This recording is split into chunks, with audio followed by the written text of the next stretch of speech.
Bonjour et bienvenue pour ce JT de la rentrée, JT des freelances. Alors le mois d'août avance tranquillement, il y en a peut-être certains d'entre vous qui sont encore en congé, il y en a qui sont peut-être partis il y a bien longtemps, il y en a même qui ne sont pas encore partis. En tous les cas, on vous propose un petit JT pour vous remettre dans le bain et puis préparer les choses, avoir en tête finalement les sujets qui vont être importants, voire les sujets qui sont passés et sur lesquels il faudrait que vous soyez au courant. Alors je vous rassure tout de suite, il n'y a pas eu d'évolution législative ou de mesures particulières au niveau fiscal, au niveau social qui intéresseraient les freelances spécifiquement. Des mois, on va dire juillet août, qui était assez calme, comme c'est traditionnellement le cas. Donc ce que je vous propose, c'est d'aborder ensemble 3 points. Donc d'abord le pass sanitaire, parce que c'est vrai que c'est la grosse actualité qu'il faut avoir en tête. Et on va voir notamment comment est-ce qu'on fait pour s'adapter à ces obligations finalement, en matière vaccinale et autres. Ensuite, on fera un petit point sur l'acompte IS à venir, ça c'est pour le 15 septembre. Et enfin, on terminera par les acomptes d'impôt sur le revenu, qui intéressent notamment les indépendants.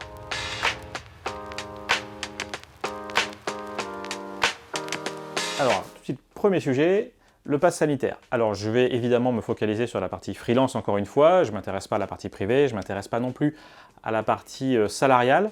Je sais qu'il y a des freelances qui ont des salariés, mais c'est quand même pas la majorité.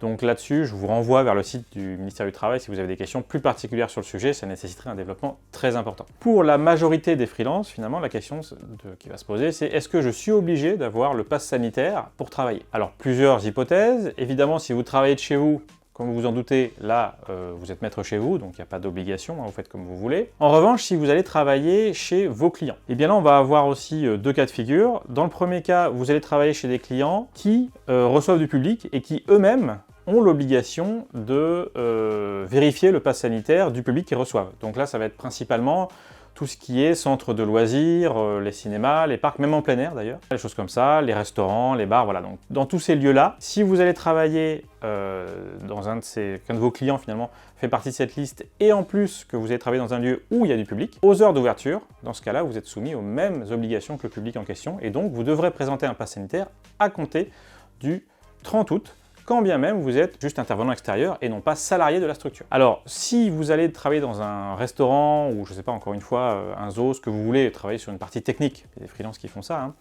et que vous n'êtes pas en contact avec le public parce que vous travaillez dans un bureau, c'est à mon avis le cas le plus fréquent, dans ce cas-là, vous n'êtes pas soumis à cette obligation de pass sanitaire. Si vous n'êtes pas soumis à l'obligation de pass sanitaire, attention au masque, cela dit, puisque là aussi, ça va être l'exploitant de la salle, du lieu dans lequel vous vous trouvez, voire le préfet qui peut obliger à des mesures supplémentaires, donc là, il faudra vous renseigner pour le masque. Mais en tout cas, vous n'aurez pas d'obligation de pass sanitaire si vous n'êtes pas dans un lieu qui accueille du public. Après, la deuxième hypothèse, c'est si jamais vous allez travailler dans un lieu spécifiquement qui ne reçoit pas de public, donc des bureaux, voilà, hein, je ne vais pas dans un lieu de loisirs ou autre. Et là, encore une fois, ça va être à la discrétion de l'exploitant. En tout cas, vous n'aurez pas l'obligation du pass sanitaire, mais l'exploitant pourra vous dire, comme c'est le cas à peu près partout, attention, portez votre masque dans un bureau. Voilà, j'espère que c'est plus clair pour cette partie-là. Sur le pass sanitaire, on est sur une activité qui change quand même très souvent, au gré de l'évolution de l'épidémie, évidemment. Donc là, les informations que je vous donne, ce sont celles à jour du 9 août, et je vous invite à regarder régulièrement le site, notamment du ministère du Travail, puisque c'est là-dessus qu'on peut voir les obligations qui sont mises à jour régulièrement. Deuxième point maintenant, on va parler un petit peu de l'acompte IS. Alors, l'acompte IS, donc c'est l'acompte qui sera exigible au 15 septembre. C'est un acompte qui va concerner, je le rappelle, les personnes qui sont déjà en activité. Donc si vous êtes créé cette année, vous n'êtes pas concerné par l'acompte d'impôt sur les sociétés. Alors évidemment, c'est dans le titre, il faut être soumis à l'impôt sur les sociétés pour avoir l'acompte IS à payer.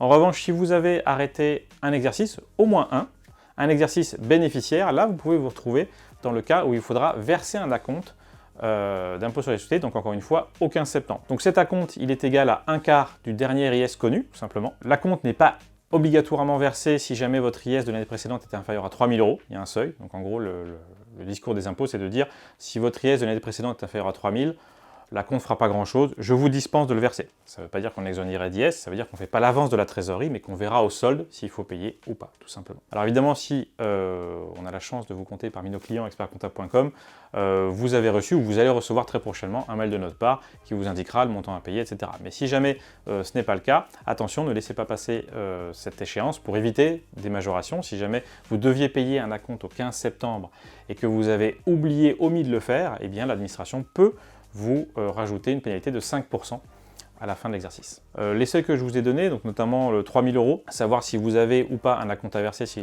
l'IS de l'année précédente est inférieur à 3 000 €, c'est un seuil qu'on vérifie sur un exercice de 12 mois. Donc là aussi, encore une fois, je sais qu'on a beaucoup de créateurs qui nous regardent. Si jamais vous êtes créé l'année précédente et votre exercice faisait plus ou moins de 12 mois, il faut remettre cet exercice sur une période de 12 mois pour vérifier le seuil des 3 000 €. Voilà pour l'acompte impôt sur les sociétés. Dernier point, on va parler des acomptes impôt sur le revenu. Donc là, ce sujet-là, il va concerner spécifiquement les personnes qui sont indépendantes. Alors quand je dis indépendantes, c'est-à-dire celles qui relèvent de la SSI, Sécurité sociale des indépendants. Si vous relevez au contraire du régime général parce que vous êtes président de SAS, ceci ne vous concerne pas.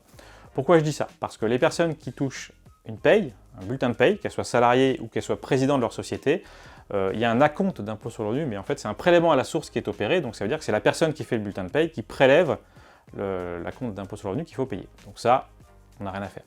En revanche, pour toutes les personnes qui sont indépendantes, il n'y a pas de bulletin de paye, donc c'est elles-mêmes qui doivent verser un acompte d'impôt sur le revenu auprès de l'administration. Alors c'est l'administration qui fait des prélèvements, hein, c'est pas quelque chose de manuel, mais c'est quelque chose qui est enclenché en début d'année, ou plus précisément tous les mois d'été.